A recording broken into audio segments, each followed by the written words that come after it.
merasakan nikmat itu, baik itu nikmat umur, nikmat kesehatan, nikmat rezeki yang banyak. Mudah-mudahan Allah berikan keberkahan dalam kehidupan dan sisa hidup kita. Bapak Ibu sekalian yang dirahmati Allah, kita masuk pada kajian hadis yang keempat, ya. Wujubul ikhlasi fil amal, yaitu kewajiban ikhlas dalam beramal, ya. Allah Subhanahu wa taala berfirman, A'udzu billahi minasyaitonir rajim, wa ma umiru illa liya'budullaha mukhlishina lahu-d-din hunafa wa yuqimus salata wa yutuz zakata wa dzalika dinul qayyimah. Diperintahkan oleh Allah Subhanahu wa taala kecuali hanya untuk menyembah Allah dengan mengikhlaskan ketaatan kepadanya. Dengan demikian barulah seseorang itu, ya, agamanya bisa dikatakan dengan menegakkan agamanya dengan lurus. Artinya beramal kepada Allah Subhanahu wa taala, ya, mesti ikhlas, ya, mukhlishina lahud-din, ya. Ini dalam ayat ini Allah perintahkan untuk ikhlas, ya. Ayat yang kedua Allah Subhanahu wa taala berfirman, la yanalallahu luhumuha wala dima'uha walakin yanaluhu taqwa minkum kadzalika sakhkharaha lakum litukabbirullaha ala ma hadakum wa basyiril muhsinin. Dan Allah tidak akan menerima daging-daging kurban mereka, begitu pula darah yang dipersembahkan, walakin yanaluhu taqwa minkum, tetapi yang Allah terima itu adalah bentuk ketakwaan yang seorang hamba lakukan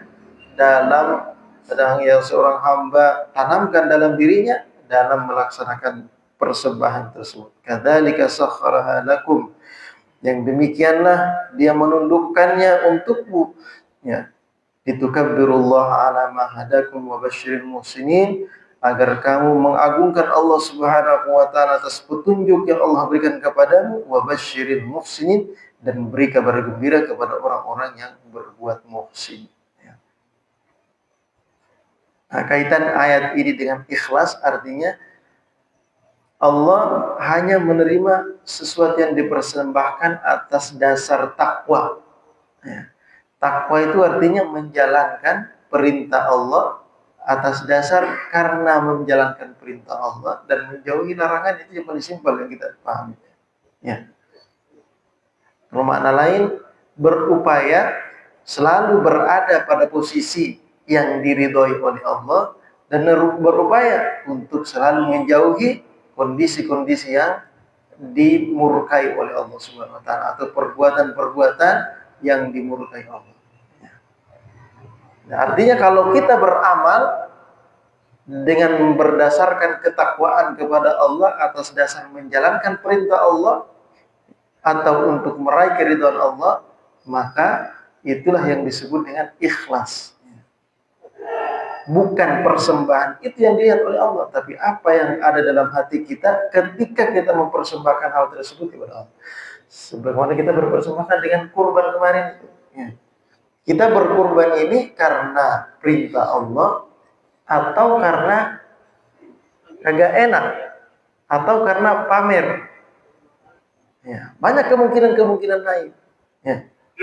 Yang mengetahuinya hanya kita dengan Allah Subhanahu wa taala, ya. Ayat yang ketiga, watlu 'alaihim naba bani adam bil haqqi idh qarraba qurbana فتقبل من أحدهما ولم يتقبل من الآخر قال لأقتلنك قال إنما يتقبل الله من المتقين. Ceritakan kepada mereka, bacakan kepada mereka tentang cerita dua putra Adam, ya, Qabil dan Habil, ya. Ketika keduanya mempersembahkan kurban, idh qarraba qurbanan fatuqbila ahaduhuma wa lam yutaqabbal minal akhar, kemudian Allah terima salah satu daripada kurbannya, yaitu kurban dalam riwayatnya disebut kurbannya Qabil, ya, Habil, dan yang lain tidak diterima, satunya tidak diterima, yaitu Qabil. Ya. Lalu qala la aqtulannak, lalu Qabil ini berkata, saya akan membunuhmu. Qala innama yataqabbalullahu minal muttaqin. Kemudian dia berkata, sesungguhnya dialah Allah Subhanahu wa taala yang hanya akan menerima sesuatu yang dipersembahkan atas dasar takwa. Takwa itu artinya ya tadi menjalankan amal itu, perbuatan itu karena Allah Subhanahu wa taala. Menjalankan perintah karena Allah, menjauhi larangan karena Allah. Ya.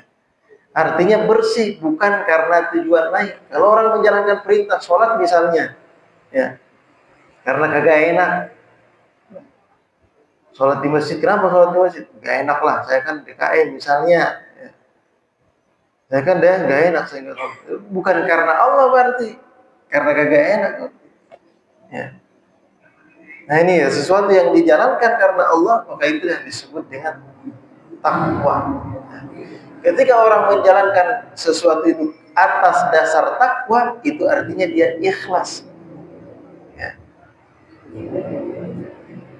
Nah hadis yang keempat yang akan kita baca, yang mana hadis ini diriwayatkan an Amirul Mukminin, dari Amirul Mukminin Abi Hafs Umar bin Khattab radhiyallahu taala anhu, Nabi sallallahu alaihi wasallam qala innamal a'malu binniyat wa innamal likulli imri'in ma nawa. Faman kanat hijratuhu ila Allah wa rasulihi fa hijratuhu ila Allah wa rasulihi, wa man kanat hijratuhu lidunya yusibuha aw imra'atan yunkihuha fa hijratuhu ila ma hajara ilaihi. Rawahul Bukhari Muslim. Ini riwayat hadis yang sebelumnya pernah disinggung, ya. Hanya satu sahabat yang meriwayatkan, tetapi sangat populer sekali. Ya. Ini yang disebut dalam ilmu hadis gharibun fi awwalihi masyhurun fi akhirih. Tidak dikenal di awal periwayatannya, artinya sangat sedikit yang meriwayatkan. Masyhurun fi akhirih, akan tetapi di akhir-akhir riwayat itu akhirnya semakin kesini semakin populer hadis itu. Nah ini salah satu hadisnya. Ada juga kemarin yang sempat dibahas guru kita dalam buku subuh, ya. Masyhurun fi awwalihi, gharibun fi akhirih. Masyhur, semua sahabat tahu dan meriwayatkan hadis itu, tetapi gharibun fi akhirih, tetapi di akhir-akhir seakan tidak dikenal hadis ini. Yang dikenal hanya sepenggal doang. Penggalannya itu inni tarikun fikum mustaqalain kitaballahi wa itrati ahli baiti. Cuma itu doang yang dikenal. Sepanjang hadisnya itu anaknya dibuang. Ya. Nah ini contohnya. Ya. Nah dalam riwayat ini Rasulullah SAW bersabda, sesungguhnya amal ibadah itu hanya akan diterima berdasarkan niatnya. Ya. Berdasarkan niatnya. Niat dalam beramal itu apa? Wa innamal likulli imri'in ma nawa, dan segala sesuatu itu tergantung apa yang dia niatkan. Kalau ada orang berhijrah karena dunia kepada Allah dan Rasulnya, ya karena Allah dan Rasulnya, maka fahijratu ilallahi wa rasul, berarti pahalanya pun ya kembali kepada Allah dan Rasulnya. Allah dan Rasulnya, Allah yang akan memberikan ganjaran pahalanya.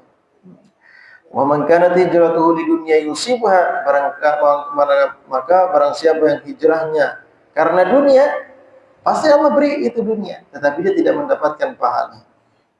Aw imra'atan yunkihuha, atau perempuan, maka dia akan menikahi perempuan itu. Maka hijrah itu tergantung ya niatnya. Ila ma hajara. Wa hijratu ila ma hajara. Hijrah itu tergantung niatnya apa. Nah dulu ini hadis ini disebutkan dulu karena ada di antara sahabat itu ketika turun perintah hijrah ke Madinah, ya, di antara sahabat itu ada yang ikut hijrah bukan karena menjalankan perintah Allah hijrah bersama Nabi, akan tetapi pasangannya ikut hijrah. Nah, kalau gak hijrah bagaimana mau nikah? Akhirnya dia ikut juga nih. ikut hijrah. Kenapa? Karena pasangannya hijrah. Nah, karena disinggung di sini. Kok menyinggung mangkana hijratu lidinya imra'atan yungkihuha? Kenapa perempuan disinggung-singgung di sini? Nah, itu karena kasusnya dulu ada orang hijrah karena perempuan. Nah, dari sini makna hijrah itu kan berpindah dari satu tempat ke tempat lain. Itu di zaman Nabi. Kalau sekarang masih ada nggak hijrah? Masih ada, yaitu berpindah dari satu kondisi kepada kondisi yang lain. Tadinya malas sholat menjadi rajin sholat. Tadi nggak pernah hadir majelis taklim menjadi hadir majelis taklim. Tadinya agamanya non muslim sekarang menjadi agama Islam. Itu namanya hijrah. Sekarang banyak ya orang masuk Islam, kenapa? Ya calonnya muslim soalnya. Akhirnya dia masuk Islam. Nah, niatnya masuk Islam kalau buat nikah, nah, berarti cuma itu berarti yang dia dapatkan. Ya. Nah, ini disinggung ya. Nah, kembali tadi ya. Jadi tergantung niat kita dalam beramal itu. Dan tadi si Qabil dan Habil ya, siapa yang diterima kurbannya, itu qarraba kurban, maka dialah yang akan menikahi pasangan yang dipilih, yang ditentukan oleh Allah. Ya. Nah, ternyata yang berkurban karena Allah Subhanahu wa taala atas dasar ketakwaan si Habil rupanya. Lalu dialah yang menerima pasangan yang cocok. Nah, ini jadi kembali tadi niat kudu ikhlas. Ya. Nah, ada pembahasan apa bedanya niat sama ikhlas. Ya enggak? Niat sama ikhlas. Ma huwa alaqatu bainan niat wal ikhlas. Nah, perlu dipahami niat dan ikhlas ini merupakan asasu qabulil ibadah, merupakan pondasi landasan utama diterimanya amal ibadah kita. Ya. Niat dan ikhlas, dua-duanya harus ada. Nah, kalau niat, ya, fan-niyatu tuhaddidu naw'al amali wa wijhatihi. Ya.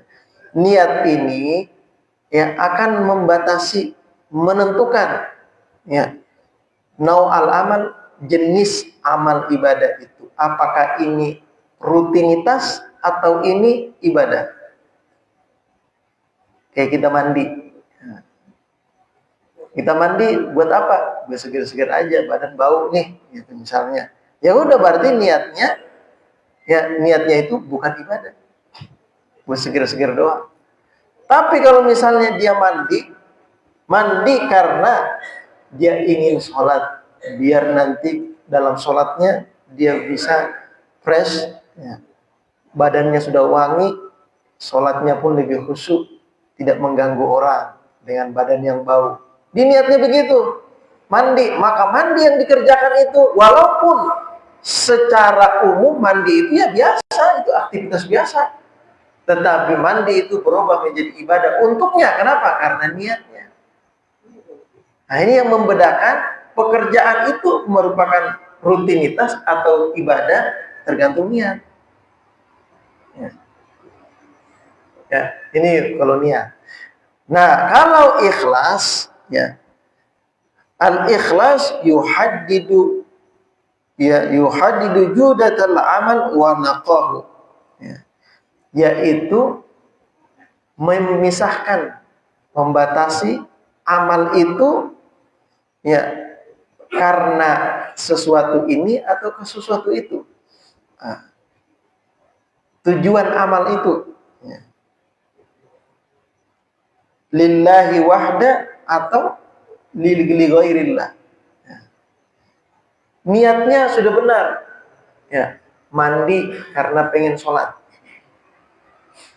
Tetapi mandi karena pengen sholat itu dinodai dengan biar nanti kalau ketemu sama orang wangi, ya, dicium orang wangi, apalagi ada calon ini, kalau dekat-dekat kan bisa wangi juga, cium gitu.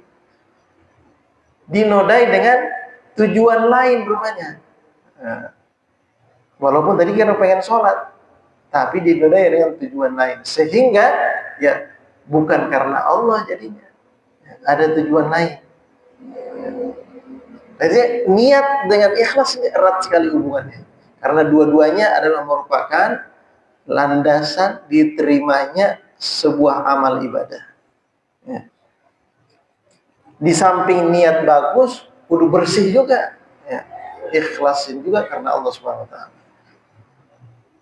An-niyatu hiya qasdul iradati wa tawjihil qalbi wa tawjihi al-qalba nahwa fi'lin muayyan. Jadi niat itu ya hubungannya ya perbuatan tertentu. Ya. Menentukan ini ibadah atau bukan. Seperti misalnya kalau kita ditanya, kamu mau apa? Oh, lagi mau ngapain ini? Lagi pengen sholat saya lagi mau sholat ini. Artinya dia menghilangkan tujuan lain selain tujuan sholat. Jadi dia niatnya udah sholat, bukan yang lain berarti. Tapi kalau ikhlas, hiya taswiyatu hadhihi niyyah wa tanqihihi min kulli syaibah. Ikhlas itu membersihkan niat ini dari tujuan-tujuan lain, ya. Dari tujuan-tujuan lain selain Allah Subhanahu wa taala. Nah, itu niat, itu ikhlas, ya. Sehingga kalau ditanya, untuk apa ente sholat? Ente mau kemana? Saya mau sholat, niat. Ngapain sholat? Ngapain sholat? Ini urusan ikhlas ini.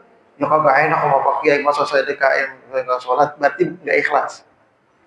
Ngapain sholat? Ya kan kita kan Muslim, mukmin. Kewajiban kita untuk menjalankan perintah Allah. Berarti ikhlasnya. Ikhlas berarti dia. Kenapa? Tujuannya karena Allah, menjalankan perintah Allah. Ini bedanya nih. Ya. Buat apa sholat? Ngapain sholat? Itu urusan ikhlas. Mau ngapain? Itu urusan niat. Ya. Kalau ditanya, nanti mau ngapain? Ya, saya mau wudhu dulu. Nah, itu berarti niatnya sudah mau wudhu. Itu kenapa dalam mazhab Abu Hanifah, ya, niat itu bukan ketika takbir, bukan. Ketika kita berjalan dari rumah menuju masjid, ya, dengan niat, dengan tujuan saya pengen ke masjid sholat berjamaah, itu sudah niat. Pas nyampe sini langsung takbir, gak pakai usolli, gak pakai itu. Ya, sah nggak sholatnya? Menurut Imam Abu Hanifah sah sholatnya. Kenapa? Niatnya tadi udah dari rumah tadi. Tapi kata beliau, walaupun demikian, kalau dia berpaling dari tujuannya, maka niatnya batal, harus diperbaharui lagi. Maksudnya tadi dari rumah jalan kaki, mampir ngopi dulu. Nah, niatnya berpaling berarti harusnya dari langsung ke masjid tadi. Mampir dulu ngopi, ngopinya itu keputus di situ. Nanti dari tempat ngopi, nah, niat lagi baru sampai masjid. Dari situ berarti niatnya baru. Ya. Itu dalam mazhab Abu Hanifah. Nah, jadi bisa dibedakan. Jadi di samping kita berniat melakukan sebuah amal ibadah, kita juga mesti membersihkan niat itu dari tujuan-tujuan lain. Ya, dari bawa'ith, ya, motivasi-motivasi atau motif-motif dalam melakukan perbuatan itu. Ya, apa motifnya? Apa motivasi ente sholat jamaah di masjid? Ya karena ingin meraih ridho Allah Subhanahu wa taala. Ikhlas. Ya. Ini hubungan antara niat dengan ikhlas. Jadi hubungan niat dan ikhlas itu sama halnya dengan jasad dan ruh. Ya. Sama dengan jasad dan ruh. Jasad dan ruh itu susah, nggak bisa dipisahkan. Ya. Kalau dipisahkan maka tidak berfungsi jasadnya. Ya. Artinya kalau amal ibadah itu dipisahkan dari ikhlas, maka amal ibadahnya itu tidak berfungsi. Dia sholat, tapi tidak ikhlas, bukan karena Allah, maka sholatnya tidak diterima oleh Allah, nggak berfungsi nanti. Dia berkurban, bukan karena Allah, berarti kurbannya tidak diterima. Kalau kurban tidak diterima berarti ada manfaatnya nggak? Ya nggak ada manfaatnya. Artinya tidak ada manfaat untuk dia.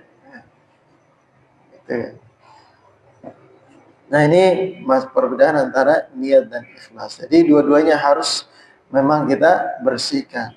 Sebagaimana firman Allah Subhanahu wa taala tadi, "Wa ma umiru illa liya'budullaha mukhlishina lahuddin." Ya, dalil bahwa ini dalil menyertakan dua hal.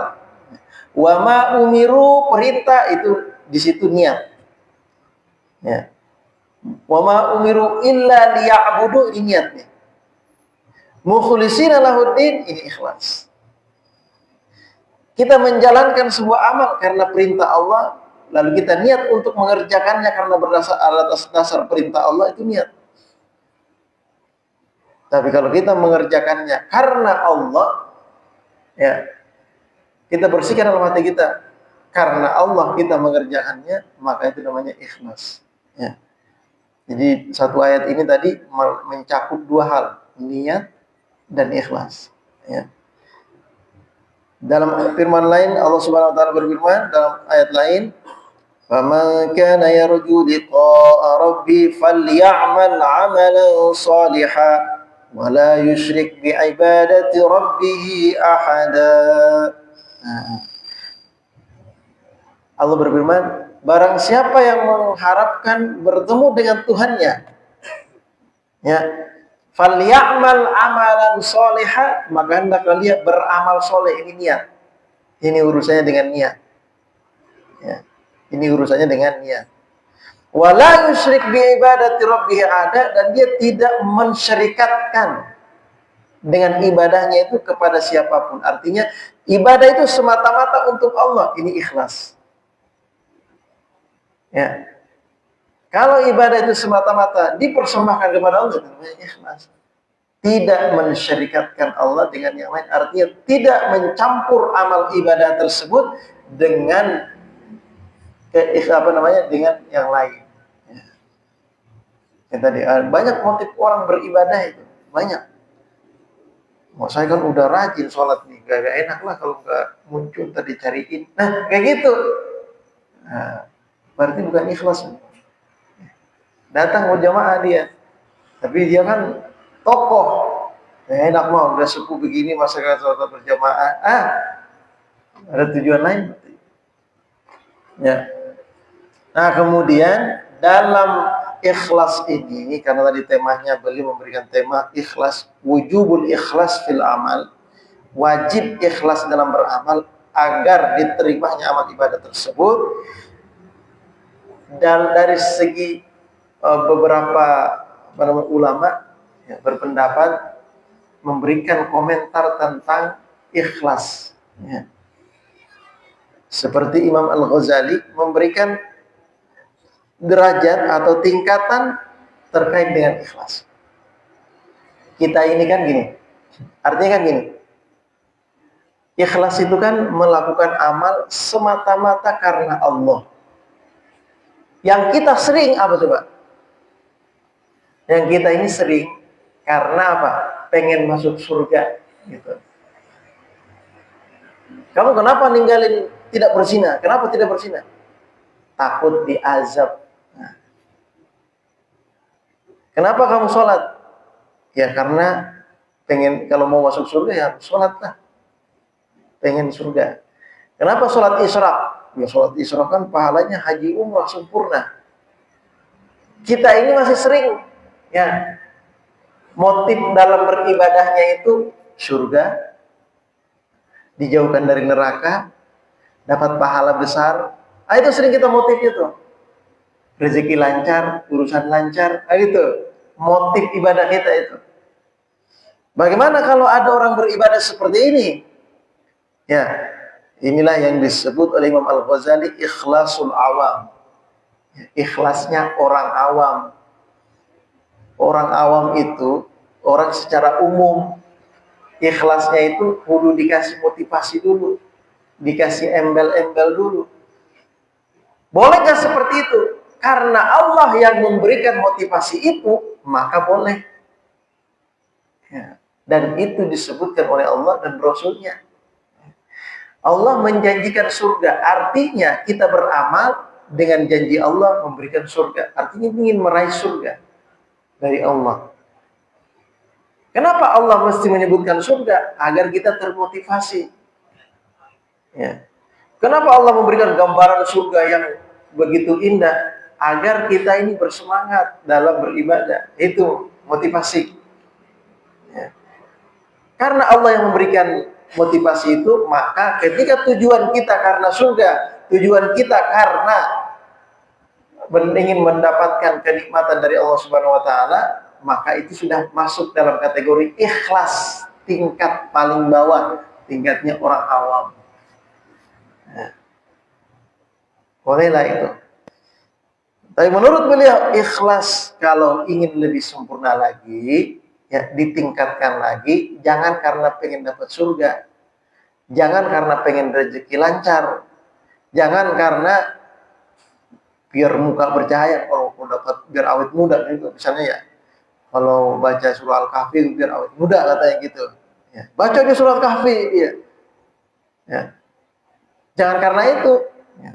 Walaupun ada khususiat daripada amal ibadah yang kita kerjakan itu.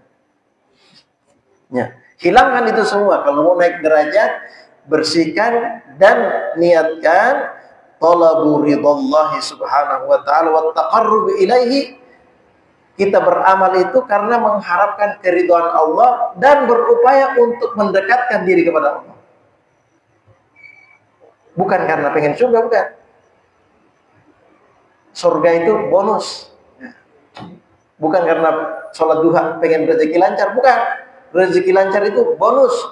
Intinya ingin mendapatkan keridhaan Allah dan mendekatkan diri kepada Allah. Nah, kalau orang sudah sampai pada tahap ini, itulah yang disebut dengan ikhlasul khawas menurut Imam Ghazali. Artinya, ya, orang-orang tertentu saja yang naik pada tingkat ini, level ini. Kita bisa nggak? Bisa kita. Ya, bersihkan amal ibadah kita yang selama ini motivasinya karena embel-embel daripada amal tersebut. Kita hilangkan itu semua. Kita niatkan karena Allah dan mendekatkan diri kepada Allah. Ya. Ada lagi tingkatan yang paling tinggi, ikhlasu khawasil khawas. Wa huwa arqa darajatil ikhlas haitsu yuskitul abdu hududahu bil kulliyah. Ya. La ya'budullaha tama'an fi jannah aw khaufan min narin bal ya'budu hubban wa syauqan lahu. Ya. Orang beramal bukan karena meraih keridhaan Allah. Kan gini, kalau Allah sudah ridho kepada hambanya, apapun yang diinginkan hambanya akan diberi. Artinya Allah sudah senang sama dia.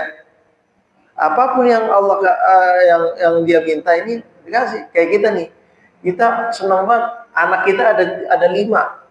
Tapi yang paling kita senangin anak kita yang nomor 3. Saya senang banget sama anak saya nomor 3 ini. Dia rajin. Dia berbakti. Saya suruh apa aja dia kerjain. Yang satu pada malas semua yang lain ini. Kira-kira beda nggak perlakuan kita sama yang paling rajin ini? Dia pengen ini, kita kasih. Dia pengen itu, kita kita realisasikan, kita kasih apa yang dia inginkan. Yang satunya kalau lagi pengen, kita tanya dulu, kamu ngapain? Buat apa? Kita tanya dulu. Ya. Beda. Nah, orang yang mendapatkan keridhaan Allah, ya, artinya ini masih ada embel-embel di situ. Ya, kalau Allah sudah ridho kepada kita, apapun yang kita minta akan Allah kabulkan. Artinya masih ada keinginan lain. Tidak bersih karena Allah semata. Ya. Ini menurut kajian sufi, orang-orang sufi. Ya. Maka dari itu untuk meraih tingkat yang lebih tinggi, ya bersihkan diri kita dari itu semua. Bukan karena ridho Allah, tetapi karena bentuk kecintaan kita kepada Allah Subhanahu wa taala. Ya. Saya sholat ini mau Allah ridha mau tidak, tapi ini bentuk kecintaan saya kepada Allah Subhanahu wa taala. Saya jalankan ini semata-mata karena Allah. Sehingga ada orang sayang sampai pada tahap ini, sehingga ada orang mengatakan gini, ya, saya, ya, oh itu bertingkatan yang kedua tadi ya. Ada orang yang berucap begini dari kalangan sufi. Lebih baik saya masuk neraka, yang penting Allah ridho, daripada masuk surga tapi Allah nggak ridho. Ini hanya peribahasa saja. Ya, tapi itu nggak mungkin terjadi karena Allah memasukkan hambanya ke dalam surga atas dasar keridhoannya.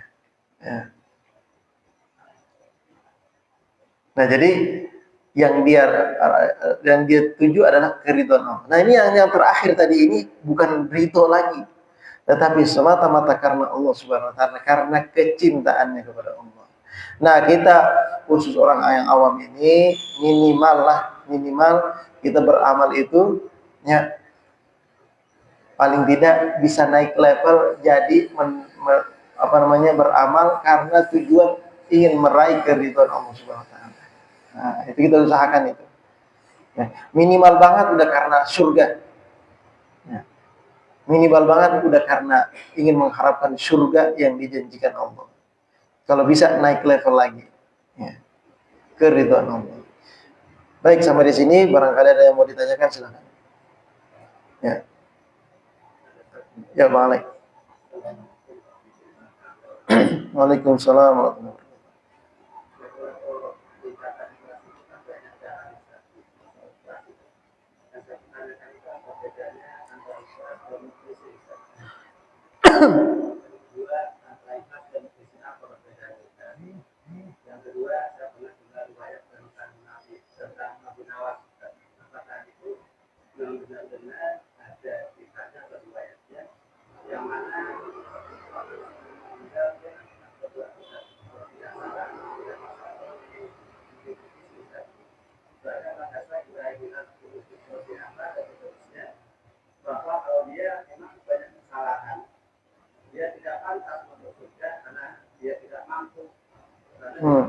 Ya.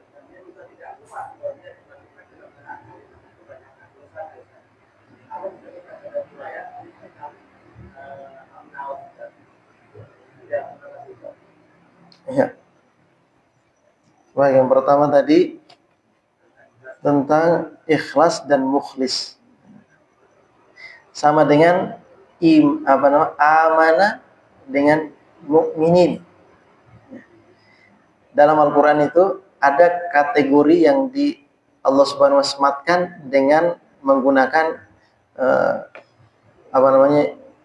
isim fa'il atau sifat musyabbah, isim fa'il misalnya. Ya, misalnya mukhlisin, ya. Mukhlisin isim fa'il. Ya, artinya dia bagian daripada isim mustaq. Isim mustaq itu artinya sudah menjadi karakter dalam dirinya. Ya, sudah menjadi kebiasaan dalam dirinya. Atau memang sudah ahli dalam bidang itu. Beda orang bernyanyi dengan orang penyanyi. Ini sering digambarkan sama guru kita nih. Beda orang nyanyi sama penyanyi. Kalau orang bernyanyi belum tentu penyanyi. Kalau penyanyi sudah pasti bisa nyanyi. Nah, artinya kalau masih dalam kategori akhlasa, ya, akhlasa berarti masih belum menjadi sebuah karakter dalam dirinya. Ya, masih berupaya belajar terus, ya, masih berupaya membersihkan segala amal ibadahnya dari tujuan-tujuan yang lain.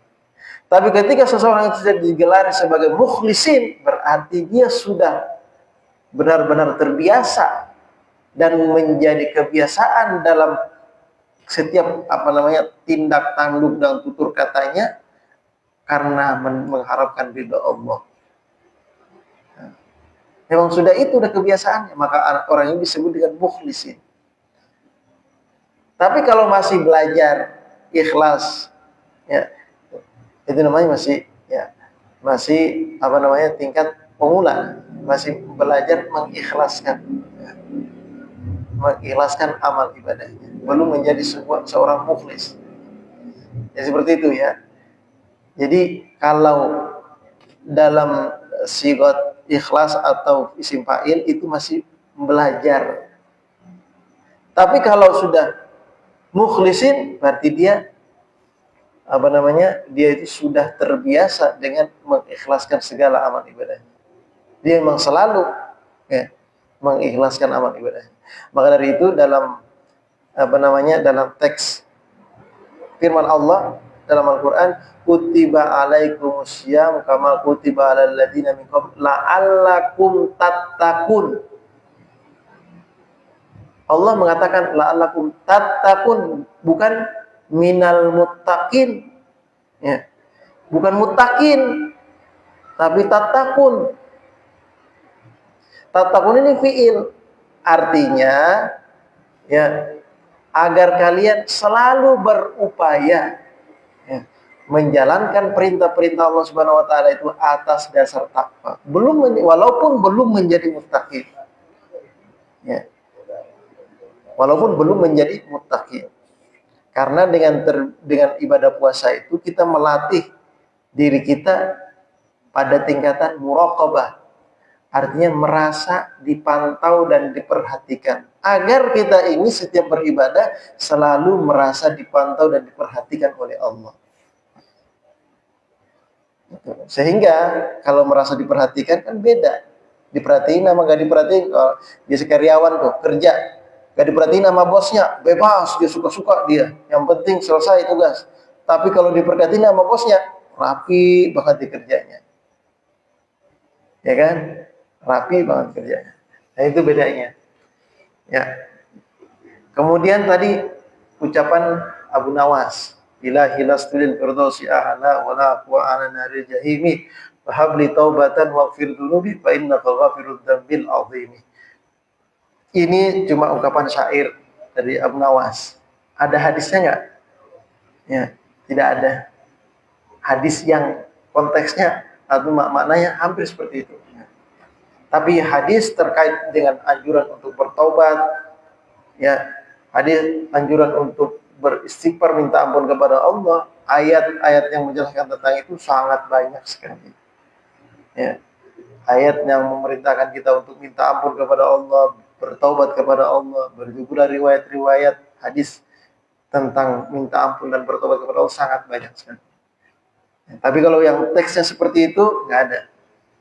Artinya yang diucapkan Abu Nawas itu murni ucapan beliau saja, bagian daripada syair, ya, bukan diadopsi dari hadis. Ya.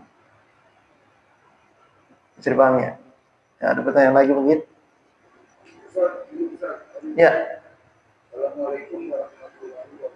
Waalaikumsalam.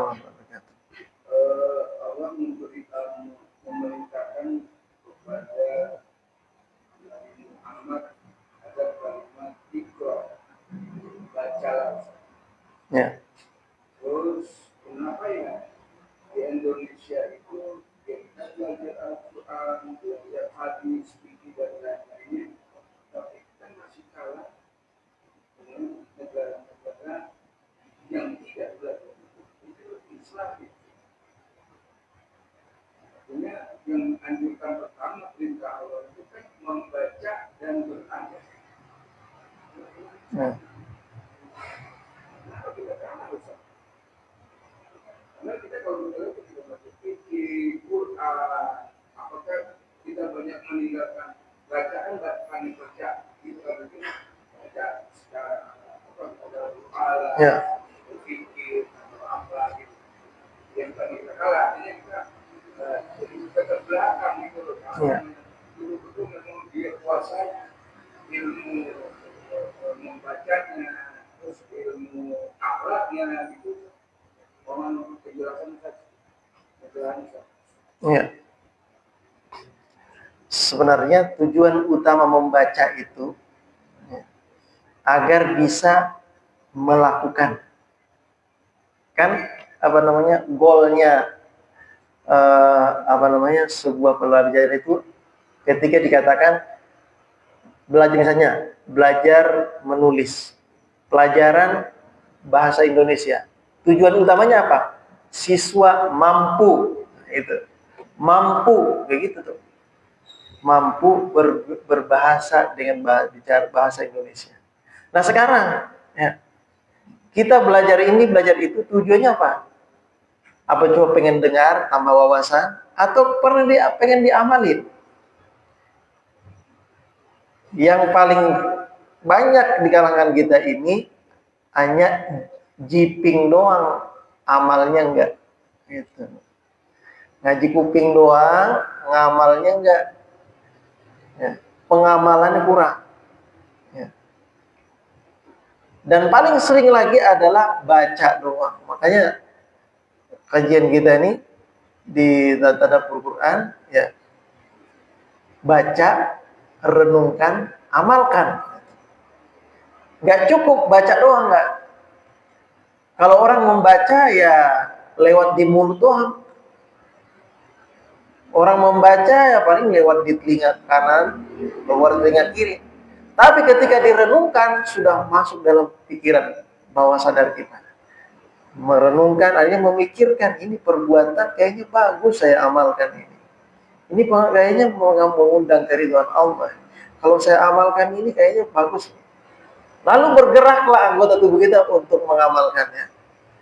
Ya. Ya, jadi intinya goal terakhirnya itu amal. Kita ini masih di tahap awal doang. Renungkannya wallahu alam. Ya. Saya sudah baca ini, baca itu, belajar ke sini, belajar ke situ. Pengamalannya udah belum? Tujuan utamanya kan pengamalannya itu. Ya. Nah, kita ini masih banyak di situ tuh. Itu kenapa kita terbelakang. Kalau yang lain, ya, dia sudah masuk dalam tahap pengamalan. Artinya dia sudah melewati baca, dia sudah melewati merenungkan, memikirkan. Ya. Meneliti itu kan memikirkan. Dia setelah membaca, dia meneliti. Wah, berarti kalau kayak gini, begini. Setelah diteliti, dia praktekkan. Jadi. Gitu. Dan membaca itu, ya membaca itu dalam dari segi makna kontemporer, membaca itu bukan hanya sekedar baca tulisan. Membaca itu kan ada istilah membaca situasi dan kondisi. Ya, situasi dan kondisi juga bisa dibaca, artinya bisa diamati. Oh kalau begini itu begini, kalau begini. Ada sunnatullahnya di situ. Ya. Nah, itu yang maksudnya yang kita masih kurang itu. Ya. Masuk direnungkannya itu, renungkan dan amalkan itu kayaknya kurang kita nih. Bacanya mah iya, alhamdulillah.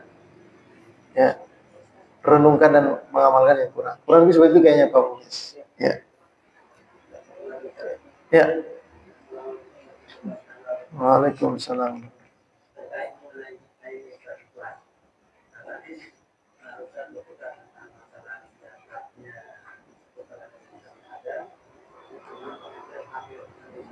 Ya.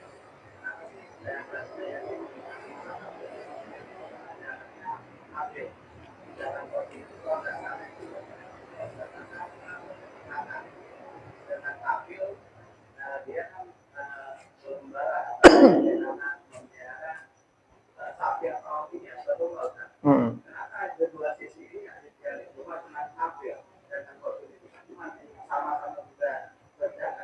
Hmm.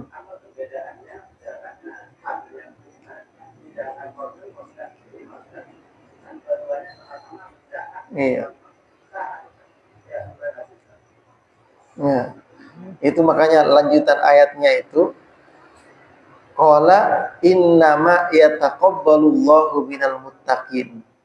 Apapun usahanya, ya artinya apapun persembahannya kepada Allah, ya, baik dia hanya bisa memberikan tenaganya, dia hanya bisa memberikan sumbangsi pikiran, atau bisa memberikan uang, atau bisa memberikan ini dan itu, ya, semuanya harus dilandasi takwa.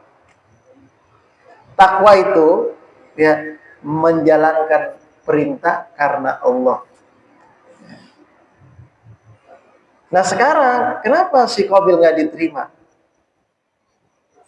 disinggung di ayat terakhir.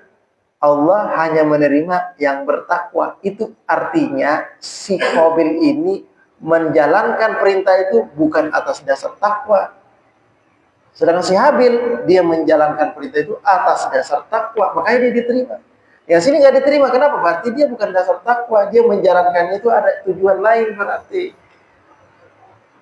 Ya. Dia mempersembahkan hewan yang terbaik itu biar dapat nikah sama si Fulan. Ya, saudara kembarannya si Habil. Itu ada tujuan lain, nggak diterima. Kenapa? Bukan karena Allah berarti. Gitu dia. Ya, jadi bukan dari segi apa namanya. Ini hewannya kan lebih mahal ini. Kalau ini mah kan cuma tanaman petani doang. Gitu. Kalau dinilai dari segi nilai mahalan yang ini, bukan urusan mahal tidak mahal. Ya. Makanya Allah singgung, la yanallahu luhumuha wala dima'uha. Bukan urusan daging dan darah yang diterima. Tapi innama apa namanya?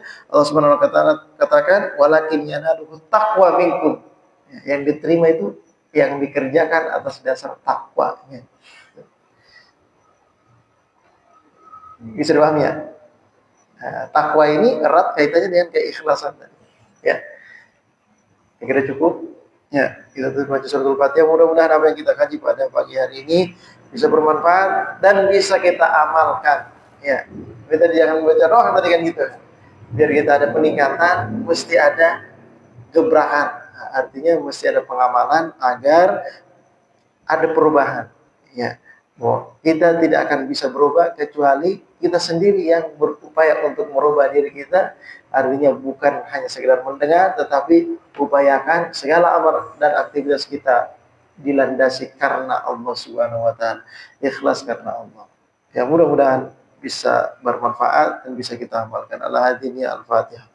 A'udzubillahi minasyaitonir rajim. Bismillahirrahmanirrahim. Iyyaka na'budu wa iyyaka nasta'in. Ihdinas siratal mustaqim. Shiratal ladzina an'amta 'alaihim ghairil maghdubi 'alaihim waladdallin. Bismillahirrahmanirrahim. Allahumma shalli ala sayyidina Muhammad wa ala Allahumma bihaqqil Fatiha wa sirril Fatiha wa rahmatil Fatiha wa rahmatil hamka syukur wa yarham. Allahumma qul li ummati sayyidina Muhammad warham ummata sayyidina Muhammad wastur ummata sayyidina Muhammad wajur ummata sayyidina Muhammad sallallahu alaihi wasallam. Allahumma akhrijna min dhulumatil wahm wa akrimna min nuril fahm tanana abwabal ilmi wa zayyinna bil akhlaqil hasanatil hilmi. Rabbana taqabbal minna innaka antas samiul alim wa innaka antat tawwabur rahim. Sallallahu alaihi wasallam wa alihi wasallam. Walhamdulillahi rabbil alamin. Subhanakallahumma wa bihamdika asyhadu an la ilaha illa anta astaghfiruka wa atubu ilaik. Assalamualaikum warahmatullahi wabarakatuh. Sallallahu